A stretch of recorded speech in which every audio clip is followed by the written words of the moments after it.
Hi, this is Lee Smith for 3 Shades of Blue, your Grizzlies fan blog. Just the other day, we gave you part 1 of our exclusive interview with Pete Pranica, the Grizzlies TV play-by-play announcer. Well, in the second part of our interview, Chip asks him a few more questions, gets his thoughts on flopping, and some of the other things that the Grizzlies can do and look forward to as they move into the next season. Check it out. What do you believe the team needs to improve on for next season? I think number one, you have to address perimeter shooting. You don't have to become a three-point shooting team. You look at the Orlando Magic, they have the highest percentage of offense derived from three-point shooting. They're out of the playoffs because you live by it, you die by it. I don't think that the three-point shot is an identity for a team. I think it augments your offensive identity, which in the Grizzlies' case would be scoring the paint, and I think that that would open up some opportunities. You have to address perimeter shooting. By the same token, you have to deal with the backup point guard situation. I know O.J. Mayo says he wants to be a backup point guard, but what I think happened, Chip, at the very end of the season, and particularly in the playoffs, you had O.J. Mayo playing point, trying to score, trying to defend, in some cases, Chris Paul, and there were just too many things going on for him. You have to decide, okay, what's our backup point guard situation? Is it really and truly O.J. Mayo, who's a restricted free agent? You also have to decide, okay, what are we doing with Josh Selby and Jeremy Pargo? You signed Jeremy Pargo to a 2-year deal. It's guaranteed money. Played great in the preseason. Played great in the first handful of games when Mike Conley went out with the ankle sprain against Oklahoma City back in December. And then after that, things really went off the rails. Josh went to the D-League, played very well. But people will tell you, we're not sure what Josh Selby is. Is he a 1? Is he a 2? Is he a combo guard? Is he a scoring guard? Is he a distributing guard? You know, we really don't know. I think you need to figure that out during Summer League, if not before, to have a sense of maybe where you want to go in the draft. Now, you said where you go in the draft, and then Summer League comes after the draft. Exactly. So, I mean, maybe you need to make that decision before you go to Summer League. But I think, look, you have 2 guys that you have invested a second-round pick in and a 2-year contract, and they played a grand total of 2 seconds in the playoffs against a team that, in the Clippers, that basically can play 3 different guys at the point if you include Mo Williams. Mm-hmm. If you were commissioner for a day, what would you most like to see changed in the NBA?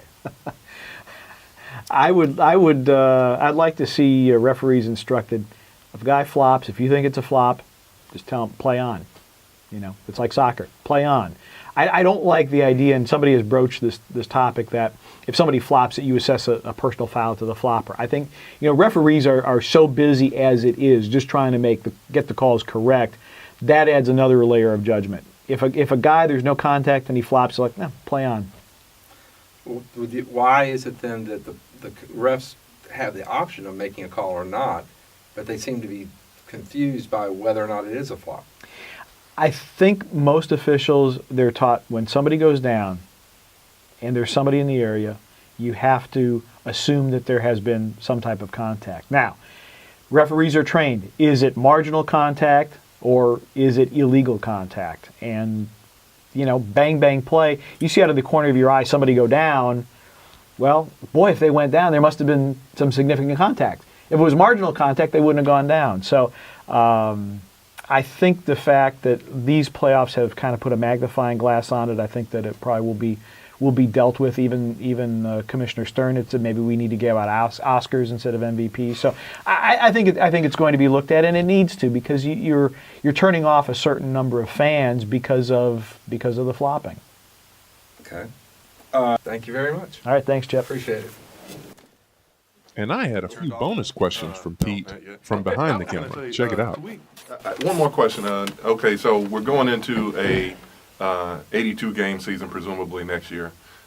So, you know, you'll have training camp and nights off, and guys can get rest. And hopefully you'll have finally a healthy Zach with a full season and a healthy Rudy. What are your hopes for, or what do you expect if we actually get a full season with both of those guys healthy? Because we still haven't had it in like 2.5 years.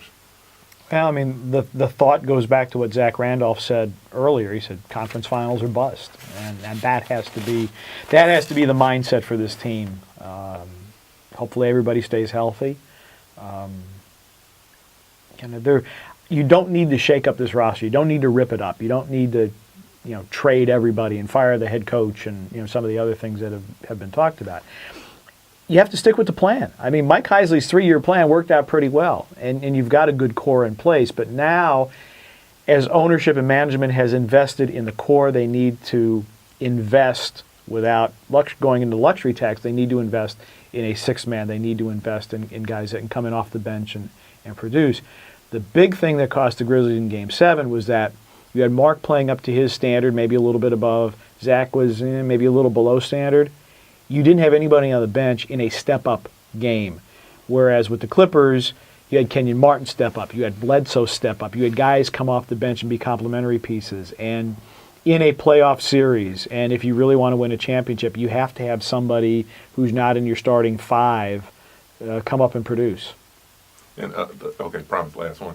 Okay. One of the things that I had quietly, that I think was a quiet reason for the darker years of the franchise when it wasn't doing as well, was a lack of consistency. I mean, the question of are we selling the team to the guys who didn't have the money? Davies and Leitner, yeah. We're changing coaches every 18 months, halfway through a season.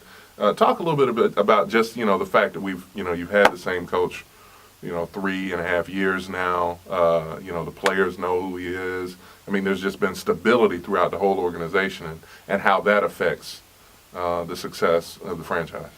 I worked with Steve Jones. Excuse me. I worked with Steve Jones in Portland for 4 years, who's a good friend of Lionel's, by the way. And the one thing that I learned from Steve, one of many things actually, the most successful teams in the NBA have an identity. You know what they are. When Mike D'Antoni was in Phoenix, you knew it was 7 seconds or less, and they were going to play pick and roll. You know what you're going to get from San Antonio. I mean, their playbook probably isn't real thick, but you know who they are. And the hiring of Lionel Hollins, and Lionel saying, look, this is who we are. This is who we are going to be going forward, and we're not going to be flavor of the month, and we're not going to change. That means everything in the world, because now if you are a player and you're thinking about where I might go as a free agent, you know what Memphis is about. You know Lionel's going to be here. You know we're going to play through the paint. You know that we're going to have a good crowd. And you know these things. And the consistency means a tremendous amount, because now you have an identity so that when you come down to crunch time, hopefully, you revert to your identity and you don't go away from it. And we saw that in the playoffs when the Grizzlies went away from their identity, make 11 threes in Game 1, and they go away from scoring in the paint. It's not the best thing in the world. So, in basketball as in life, stay true to yourself. If you do that, you have a real good chance at succeeding.